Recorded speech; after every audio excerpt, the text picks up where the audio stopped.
Selamat pagi. Ya, selamat pagi semuanya. Ya, saya percaya pagi ini kita semua sukacita, kita punya kekuatan ekstra, sebab setiap pagi kita duduk bersama berdoa, dan orang yang taat pasti orang yang diberkati Tuhan.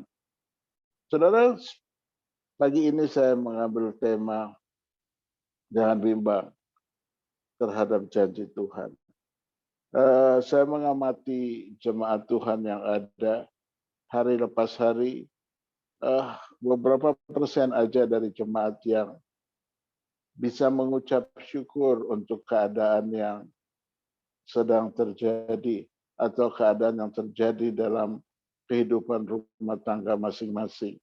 Tapi sangat kecil dari jemaat yang bisa mengucap syukur.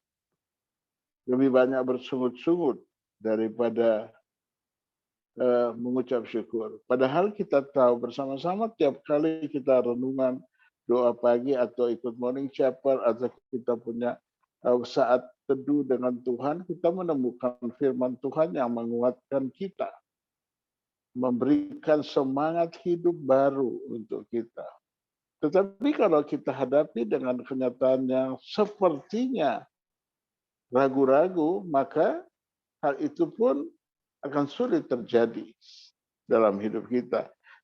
Saya mengambil satu ayat firman Tuhan, Roma pasal 4, ayat 19, saya ambil dari ayat 19 sampai dengan ayat yang ke-20, bunyinya, imannya tidak menjadi lemah, walaupun ia mengetahui bahwa tubuhnya sudah sangat lemah, karena usianya telah kira-kira 100 tahun, dan bahwa rahim Sarah telah tertutup. Tetapi terhadap janji Allah, ia tidak bimbang. Perhatikan ini. Tetapi terhadap janji Allah, dia tidak bimbang karena ketidakpercayaan. Malah diperkuat dalam imannya, memuliakan Tuhan. Puji nama Tuhan. Kalau kita merenungkan baik-baik kehidupan kita ini, kalau boleh jujur kita katakan, masalah bukan semakin kecil, masalah bukan semakin berkurang, tetapi satu demi satu masalah semakin besar terjadi, tantangan semakin besar terjadi. Kita sudah mulai aman dengan COVID-19, tiba-tiba berita dari Chinese, dari China, COVID sekarang sedang terjadi di sana, mereka sedang lockdown di sana, dan membuat kita di sini juga siap berjaga-jaga untuk hal itu. Tetapi kita percaya bahwa apapun yang terjadi di dalam hidup kita, ada Tuhan bersama-sama dengan kita. Kalau kita takut hadapi kehidupan kita ini, maka kenyataan pun akan demikian. Tapi kalau kita percaya, nah ini, kalau kita percaya ada kuasa Tuhan, makanya sangat diberkati dengan Roma pasal 4 ayat 20 dikatakan, tetapi terhadap janji Allah ia tidak bimbang. Terhadap janji Allah dia tidak bimbang.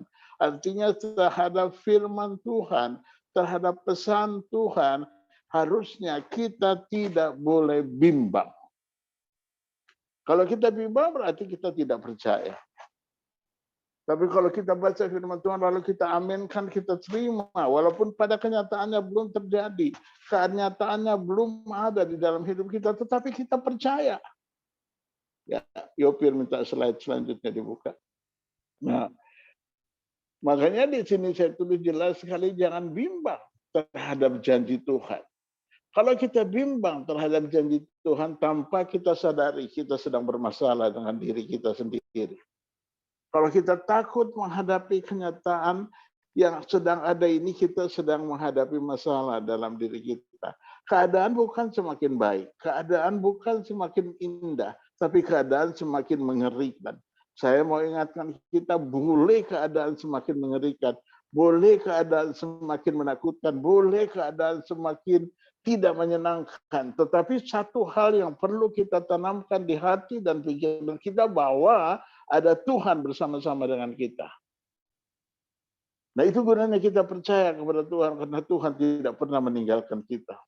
Kasih setia Tuhan kekal selama-lamanya. Saya setiap kali merenungkan kebaikan Tuhan, saya nggak bisa menyebutkan dengan kata-kata bahwa kasih dan kebaikan Tuhan itu luar biasa. Apapun yang terjadi di dalam hidup kita, Tuhan tidak pernah meninggalkan kita seorang diri. Tuhan tidak pernah membiarkan kita. Tuhan selalu ada bersama-sama dengan kita. Nah, kalau Tuhan ada, berarti kita aman hadapi tantangan atau masalah. Kalau ada Tuhan bersama-sama dengan kita, artinya kita sudah aman dong. Ada Tuhan bersama-sama dengan kita. Tetapi keraguan, kebimbangan kita inilah yang membuat Tuhan tidak bisa bekerja. Harusnya kita mengucap syukur atas setiap perkara. Mengucap syukur atas keadaan yang tidak menyenangkan. Waktu kita mengucap syukur atas setiap masalah, setiap keadaan yang sedang terjadi di dalam hidup kita, nah tanpa kita sadari Tuhan pun hadir bersama-sama dengan kita. Kita belajar, semua kita sedang belajar dan belajar terus karena Tuhan itu luar biasa. Saya selalu katakan Tuhan Yesus itu luar biasa. Dia tidak pernah meninggalkan saya. Dia tidak pernah meninggalkan kita semua. Dia berjanji menyertai kita. Dan kalau kita bimbang terhadap janjinya, maka kita tidak akan mengalami janjinya itu. Selanjutnya, Yopir. Nah, saudaraku yang saya kasihi, dikatakan dalam catatan saya di sini, kebimbangan adalah salah satu panah yang iblis lepaskan ke arah setiap orang percaya. Selain ketakutan dan kekhawatiran. Saya ulangi. Kebimbangan adalah salah satu panah. Bayang, saudara dengarkan? Salah satu panah yang iblis lepaskan ke arah setiap orang percaya selain ketakutan dan kekhawatiran. Panahnya senantiasa dilepaskan untuk kita. Saudaraku, sekeliling kita ada panah iblis. Dia mempanah kita. Begitu kita bimbang, panahnya dilepaskan, kita akan semakin bimbang. Begitu kita ragu, panahnya kena sama kita semakin ragu. Nah, kalau begitu kita sadar, kita tahu ada kuasa Tuhan yang lebih besar dari segala-galanya, maka amanlah kita.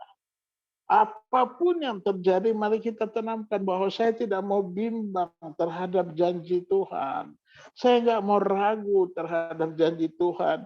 Karena janji Tuhan itu pasti. Janji Tuhan itu pasti.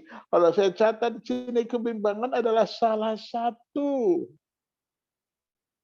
panah yang iblis lepaskan ke arah setiap orang percaya. Nah, saudaraku, panah iblis itu tertuju untuk saya, untuk kita semua. Kalau kita bimbang, kalau kita takut, kalau kita ragu, kalau kita tidak percaya akan firman-Nya, maka panah itu terlepas, kena sasaran kita, sasaran yang empuk dari iblis. Maka untuk itu pagi ini saya mau ingatkan saudara, jangan pernah takut, jangan pernah bimbang, percaya saja, percaya saja. Janji Tuhan itu pasti digenapi. Kalau kita percaya, jangan percaya setelah kita melihat, tapi percaya pada kita waktu kita tidak melihat mujizat Tuhan, kita percaya.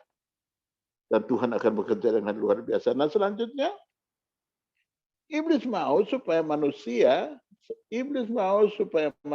tidak lagi percaya dan beriman kepada Tuhan dan firman-Nya, melainkan percaya kepada dusanya.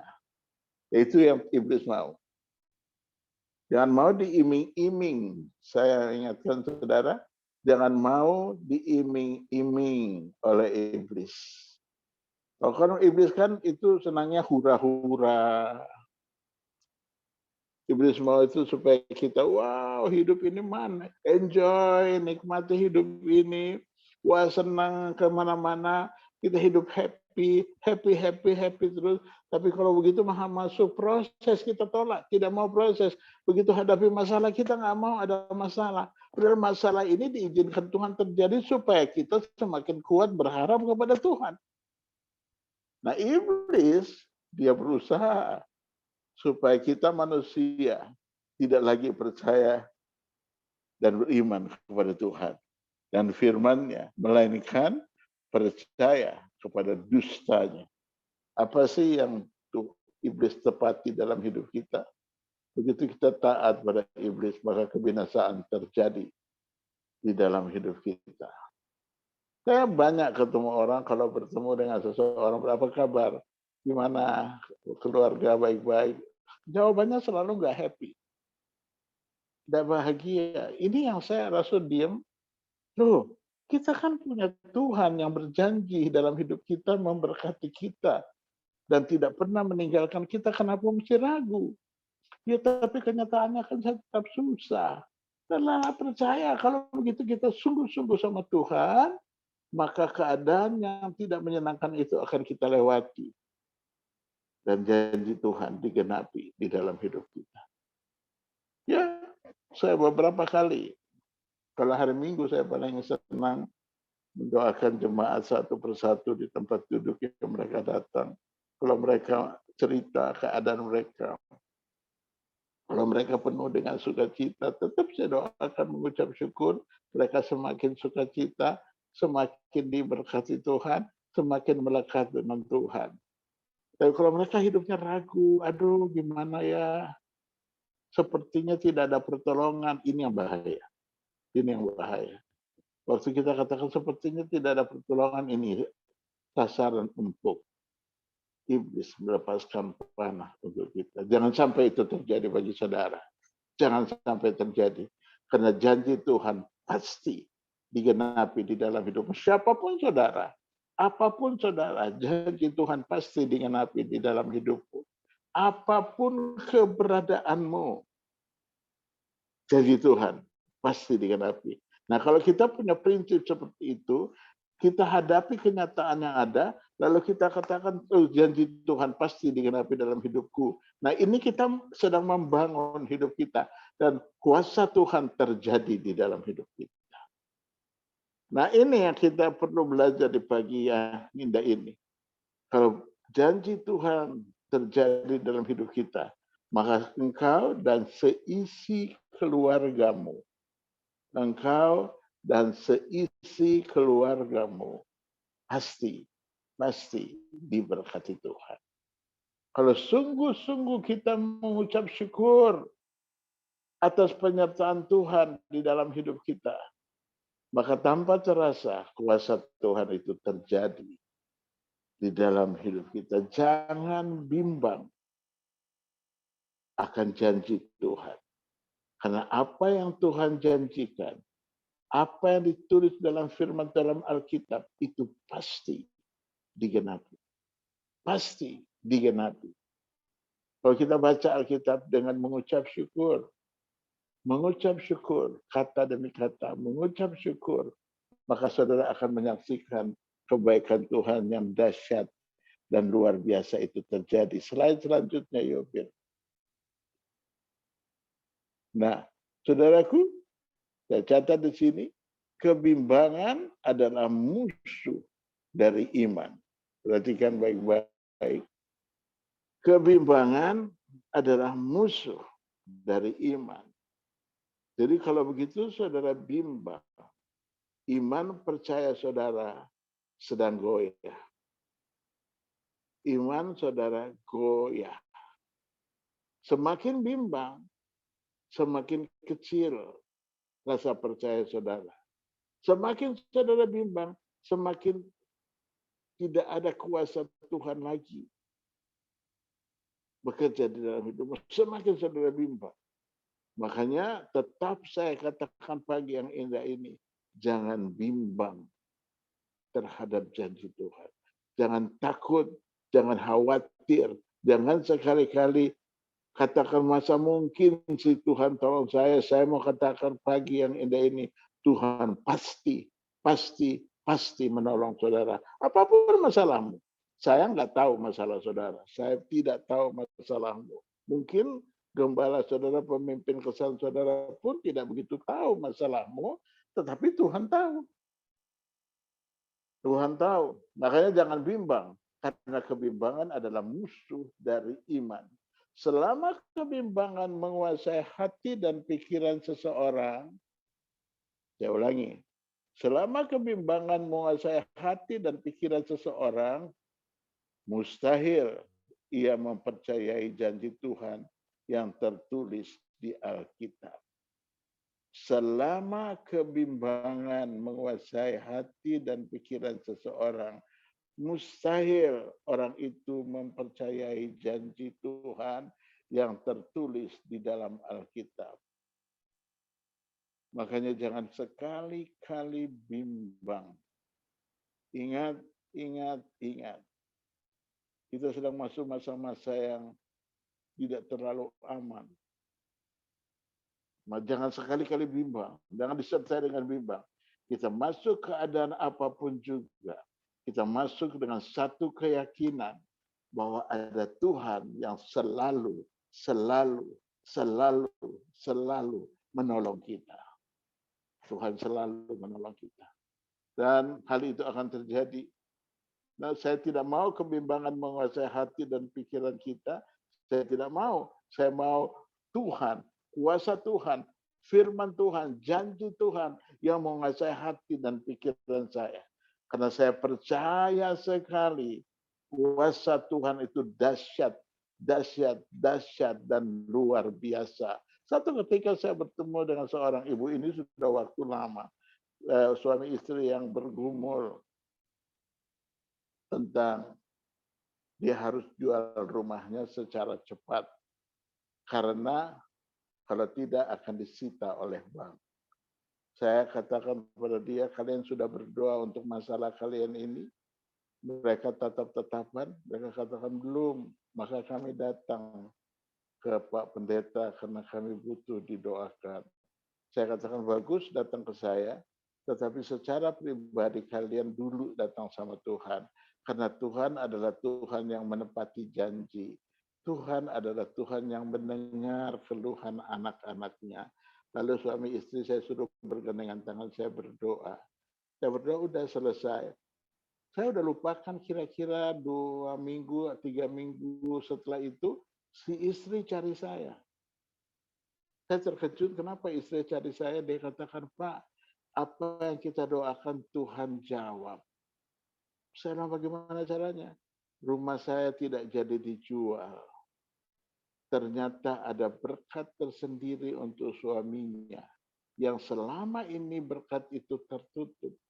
Tidak terbuka. Begitu kami selesai berdoa 2 minggu dari habis doa kami itu, Tuhan membuka berkatnya. Berkatnya sampai ke tangan mereka dan mereka dapat membayar hutang itu di bank dan masih ada kelebihannya buat mereka.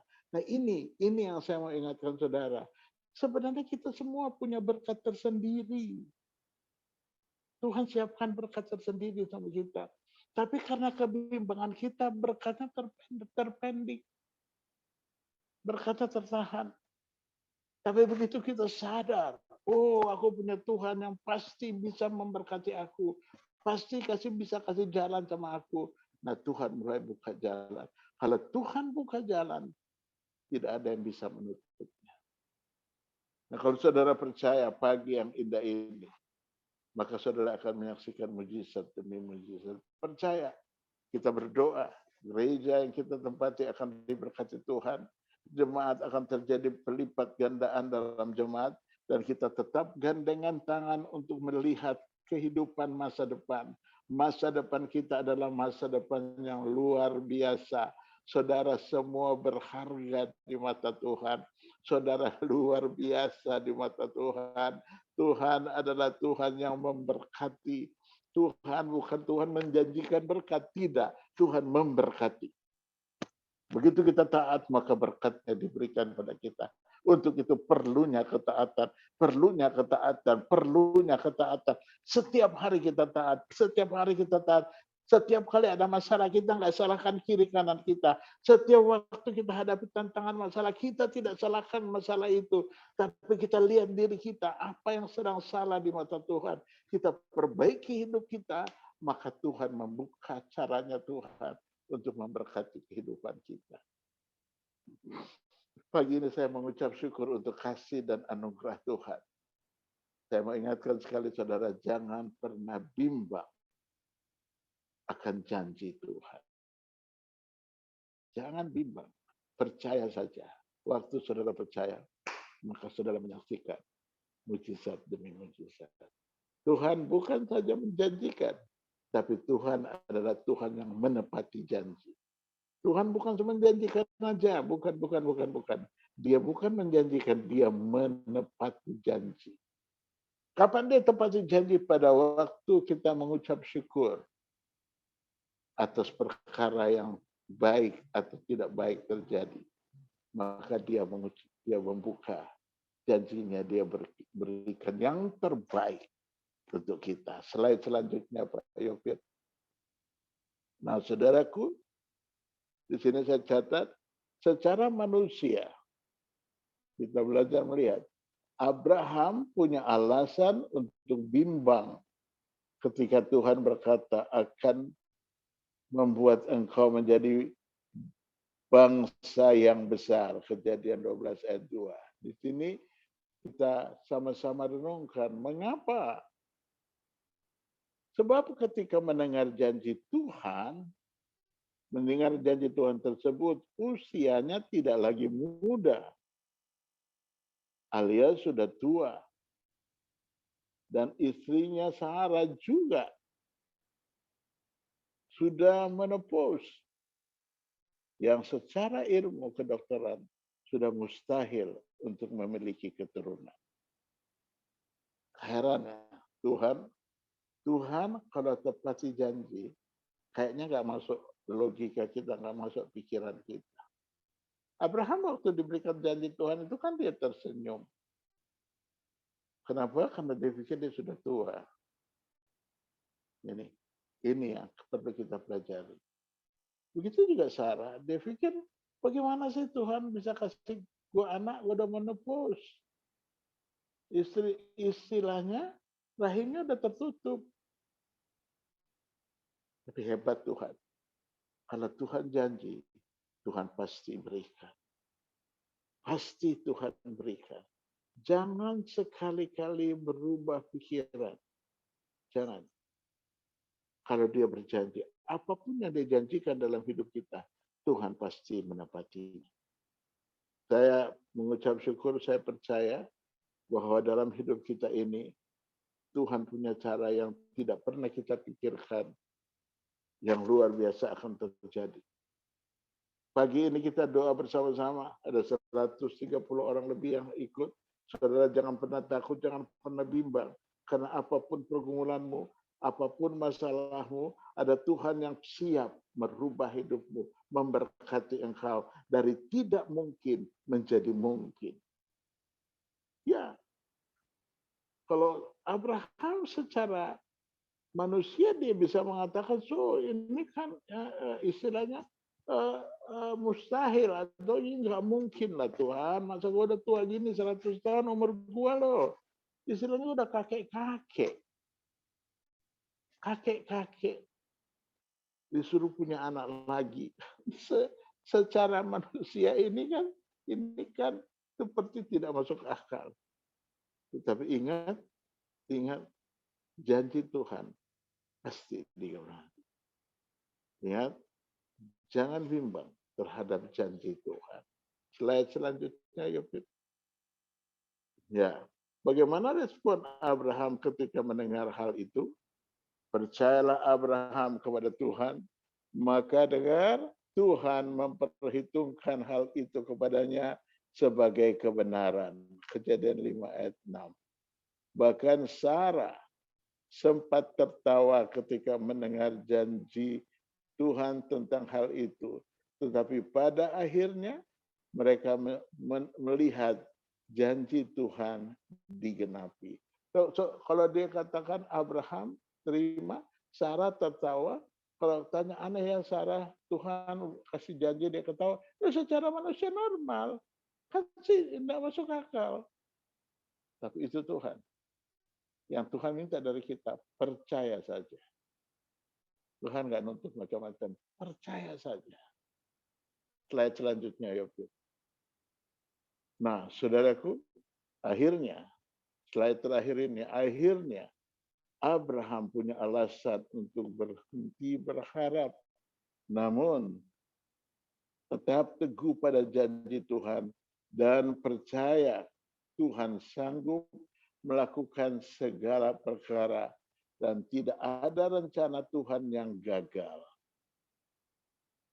Ayub 42 ayat 2 termasuk dalam hal memberi keturunan. Saya mau ingatkan saudara, apapun janji Tuhan tidak pernah gagal.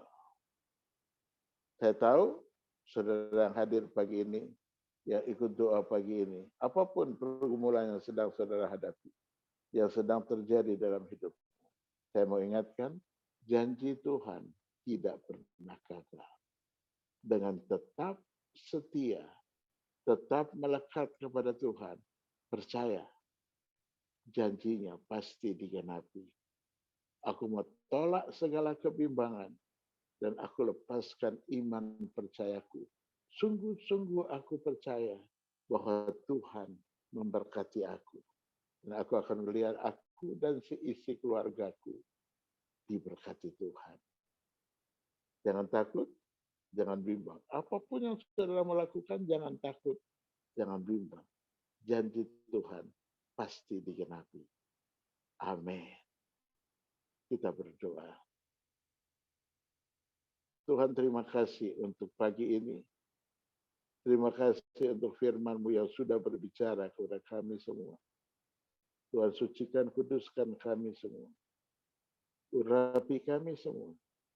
Biar pagi ini kami mempersiapkan hati dan pikiran kami untuk melekat hanya kepada Tuhan. Kami terima janji Tuhan itu sudah terjadi dalam hidup kami. Segala kebimbangan, segala kekhawatiran, saya tolak dalam nama Yesus. Saudara, angkat kedua tanganmu dan terimalah berkat Tuhan. Kita akhiri pertemuan yang indah ini dengan satu pesan, jangan bimbang. Jangan ragu terhadap janji Tuhan. Sebab janji Tuhan pasti digenapi di dalam hidupmu. Masuk dalam pekerjaan sehari-hari, tanggung jawabmu di hari yang indah ini. Percaya, janji Tuhan pasti digenapi. Hambamu mengucap syukur dalam berkat nama Tuhan Yesus. Saya berdoa. Amin. Selamat pagi. Terima kasih Pak.